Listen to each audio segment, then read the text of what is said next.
දැන් ඔන්න හරියටම වෙලාව රාත්‍රී 9:45යි. කොහොමද ඉතින් කට්ටියට හොඳින් ඉන්නව නේද? ඔන්න ඉතින් අද ඉඳන් අපි ඔයාලගේ දෙට Vocal Force Night Show එකකින් හැම බදාදම රාත්‍රී 9:45ට එන්න බලාපොරොත්තු වෙමින් ඉන්නවා. ඉතින් අපිත් එක්ක එකතු වෙන්න ඒ වගේ වෙලාවට ඔයාලගේ තියෙන දේවලුත් අපිත් එක්ක බෙදා ගන්න. අපි ඔයාලගේ යෝජනා අදහස් ඉතාමත් ගෞරවයෙන් පිළිගන්නවා. අපි මෙහෙම පටන් ගමු. ඔයාලා යාළුවෝ කියන කට්ටිය ගැන මොකද හිතන්නේ? ඉමාෂා, අපිට අපේ මේ ජීවිත කාලේ පුරාවටම එක එක විදිහේ මිනිස්සු මුණ ගැහෙනවනේ.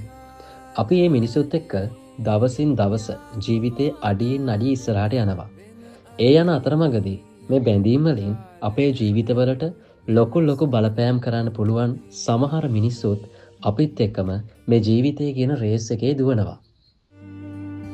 ඒ වගේම තමයි නවෝද ඒ විදිහේ විශේෂ මිනිස්සුන්ගේ ජීවිත අස්සෙන් ඒ ආදරණීය බැඳීම් අස්සෙන් කාලෙකදී අපිට නැති වෙලා ගියපු අපිවම ආයෙමත් හොයාගන්න පුළුවන් වෙනවා. ඔයා ඉන්නේ මොකක්ම හරි හිත වේදනාවකින්ද? එහෙමත් නැත්නම් ජීවිතයට හොඳ සවන් දෙන්නෙක් ඕනෙමයි කියලා හිතෙන වෙලාවකද? එහෙම වෙලාවක එයා හිටියනම් මාව අහගෙන ඉන්නවා. කවදාවත් මම තනි වෙන එකක් නෑ.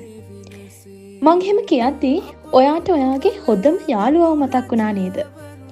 එහෙම මතක් වුණා නම් ඔයා හරීම වාසනාවන්තයි. නවෝද ඔයාට නැද්ද එහෙම යාළුවෙක්? ඇයි නැත්තේ? පුංචි කාලේ ඉඳලා එක බත්පත බෙදාගත්ත රණ්ඩු වෙවි සෙල්ලම් කරපු වාසියක් නැතුවම ළඟින් ඉඳපු හරි ලස්සන යාළුකම් අපි හැමෝටම තියෙනවා. ටිකෙන් ටික කාලේ ගත වෙද්දී අපි වයසින් වැඩි වෙනවා.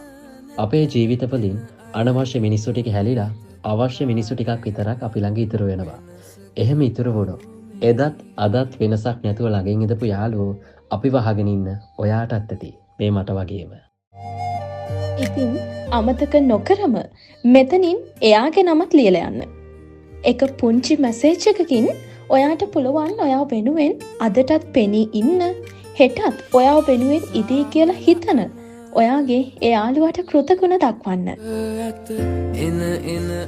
එහෙනම් අපි තවත් දවසක එන්න මේ විදිහේ ලස්සන කතා බහකුත් එක්කට. ඔයාටත් ඒ වගේ ලස්සන කතා බහක් ගැන අදහසක් තියෙනවා නම් මතක ඇතුව අපිට එවන්න. අපි ඒ අදහස ගැන සලකලා බලලා ඔයාලා වෙනුවෙන් ඒ අදහස ඉදිරිපත් කරන්න. ජීවිතයට වටින ආදරණීය යාළුකම් නැති වෙන්න දෙන්න එපා. සමහර විට දවසක ඔයාට ඉතුරු වෙන්නේ එයා විතරක්ම වෙන්න පුළුවන්. එහෙනම් හැමදෙනාම පරිස්සමෙන් ඉන්න. හැමෝටම සුබ රාත්‍රියක්. සුලගේලෙනා මලසේ දඟ අප පාසැල් ගිය කාලයේ